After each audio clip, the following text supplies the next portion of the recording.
Assalamualaikum warahmatullahi wabarakatuh. Kali ini saya akan mencoba untuk menyampaikan atau membahas tentang pelajaran SKI yang judulnya Ciri-ciri Kepribadian Nabi Muhammad SAW. Perlu diketahui bahwasanya ciri-ciri Nabi kita Muhammad SAW, dia punya pribadi yang pertama jujur dan benar. Yang kedua, Nabi Muhammad SAW itu mempunyai pribadi yang amanah. Dan yang ketiga, Nabi Muhammad SAW mempunyai ciri pribadi yang cerdas. Dan yang keempat adalah Nabi kita Muhammad SAW adalah sebagai rahmat seluruh alam atau rahmatan lil alamin. Yang pertama, Nabi Muhammad SAW adalah pribadi yang jujur dan benar. Dari kecil Rasulullah itu nggak pernah berbuat bohong, selalu benar. Karena itulah dia selalu disukai oleh teman-temannya, baik teman yang kecil maupun yang besar. Bahkan orang tua pun senang dengan kepribadian Nabi kita Muhammad SAW yang nggak pernah bohong, selalu jujur. Dan ini perlu kita terapkan buat diri kita. Dari kecil kita selalu benar, jangan bohong. Nanti dikhawatirkan kalau kita sering berbuat bohong, bisa jadi teman-teman kita begitu tahu kita suka berbohong, akhirnya dijauhin. Nah, Nabi kita Muhammad SAW selalu disukai. Bukan hanya manusia yang menyukai, juga seluruh alam menyukai. Kenapa? Sifatnya yang begitu jujur dan tidak pernah bohong. Yang berikutnya adalah Nabi Muhammad SAW itu punya sifat amanah. Yang pertama adalah Rasulullah SAW pernah mendapat gelar Al-Amin. Ini dapat Al-Amin karena dulu waktu ada sengketa tentang masalah peletakan Hajarul Aswad, banyak suku-suku yang menyatakan dirinya paling berhak untuk mengangkat Hajarul Aswad dan menempatkan pada tempatnya.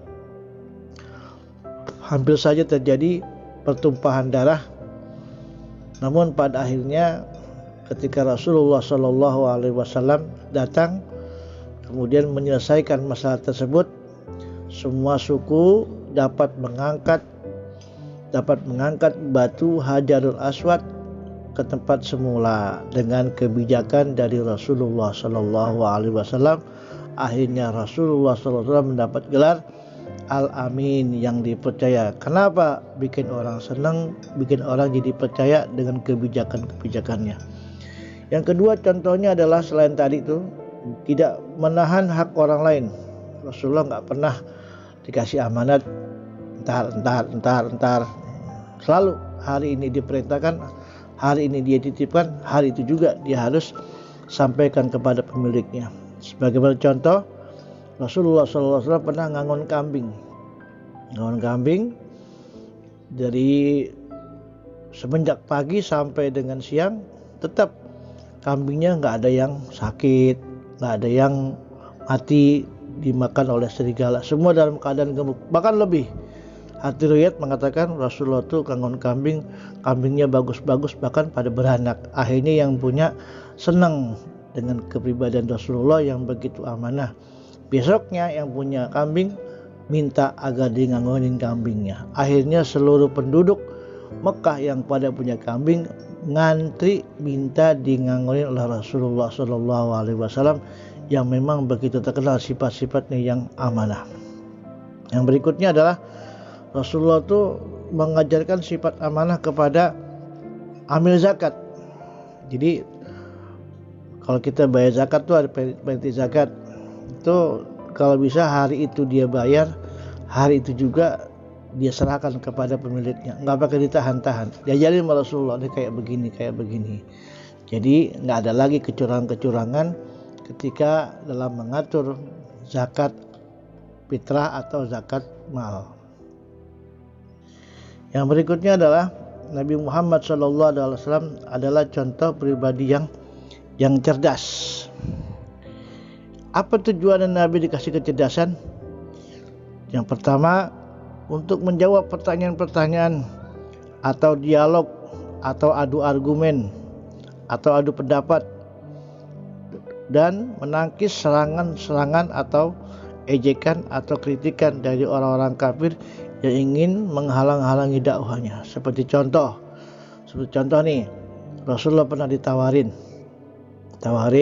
supaya berhenti berdakwah dengan cara apa?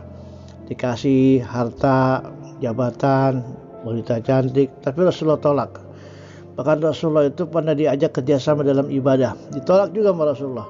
Kenapa? Argumennya sangat menyentuh. Akhirnya orang yang mengajak, yang menawarkan tertarik masuk Islam. Karena apa? Karena tutur katanya, dengan sifatnya, dengan kecerdasan otaknya, akhirnya tertariklah mereka masuk ke dalam agama Islam. Yang berikutnya adalah Nabi Muhammad SAW itu sebagai seluruh alam, artinya rahmat seluruh alam. Rasulullah itu hebat, dia begitu peduli, begitu perhatian terhadap sesama makhluk. Di antaranya adalah perhatian kepada anak-anak. Rasul senang sama anak-anak.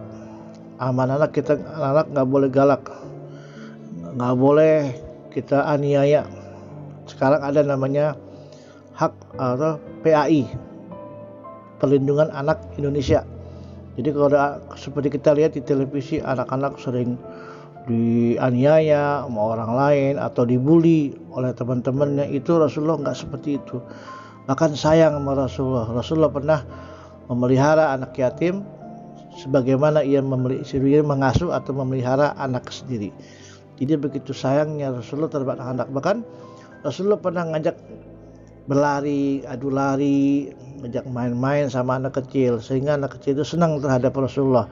Maka suatu riwayat mengatakan Rasulullah pernah mengusap kepala anak-anak sehingga anak itu begitu pulang dicium oleh ayahnya atau orang tuanya. Kata ibunya, "Nak, kamu wangi banget hari ini." Kata anak itu menjawab, "Iya Bu, tadi aku baru saja bermain dengan Rasulullah dan kepalaku diusap-usap oleh Rasulullah." Jadi begitulah kasih sayangnya Rasul terhadap anak-anak. Yang berikutnya adalah perhatian kepada orang-orang lemah. Di Madinah waktu itu ada seorang miskin, dia belum masuk Islam, orang Yahudi. Itu kerjaannya setiap hari mengemis aja. Nah, datang Rasulullah menyuapin. Itu makanannya itu dialusin dulu, baru disuapin ke mulutnya. Tapi si Yahudi buta ini bukannya terima kasih, malah bilang begini, "Kamu kenal gak yang namanya Muhammad? Muhammad itu yang aku nabi, itu jangan kau dekatin. Dia itu penipu, dia itu penghina, dia itu orang gila." Semua sifat-sifat jelek ditumpahin ke situ. Padahal yang nyuapin itu adalah orang yang Nabi Muhammad. Tapi Nabi kita hanya senyum aja. Wah, kalau kita digituin tuh mungkin kita tonjok kali orangnya. Udah disuapin, dikasih makan malah menghina. Tapi Nabi kita enggak, dia malah senyum, malah semakin rajin setiap hari. Setiap hari Rasulullah kasih makan, setiap hari itu juga Rasulullah dimaki-maki, dicaci-caci. Maklum orang buta, tapi Rasulullah enggak marah. Itu sama orang-orang lemah, Rasulullah itu sayang banget. Yang berikutnya perhatian terhadap musuh-musuhnya. Suatu hari Rasulullah lagi jalan, tahu-tahu datanglah Suraqah kemudian menodongkan pedangnya ke leher Rasulullah. Rasulullah kemudian lagi sedang duduk di bawah pohon, ditanya, "Ya Muhammad, sekarang aku todongkan dengan pedang. Siapa yang bisa nolongin kamu hari ini?" Kemudian Rasulullah bangkit, Rasulullah jawab, "Allah yang nolongin saya." Maka gemetarlah tubuhnya si Suraqah, kemudian jatuhlah pedangnya. Lumpuh saat itu juga begitu nyebut nama Allah. Kemudian Rasulullah ambil pedangnya, kemudian Rasulullah tanya, "Ya Suraqah, sekarang gantian. Siapa yang hari ini akan menolongmu?" Apa kata Suraqah? "Enggak ada ya Rasul." Kemudian Rasulullah memaafkannya. Kemudian itu Suraqah ambil lagi pedangnya, todong lagi. "Eh Muhammad, Aku tanya sekarang pada aku pegang, aku todong ke lehermu. Siapa yang bisa nolongin kamu hari ini? Dijawab lagi sama Rasulullah, yang nolongin saya Allah. Jatuh lagi itu dia, gemetar, lumpuh dia. Rasulullah ambil lagi pedangnya, lalu todongkan lagi ke lehernya. Ya Suraqah, siapa yang hari ini menolongmu? Enggak ada ya Rasul, maafin saya. Sampai 3 kali begitu.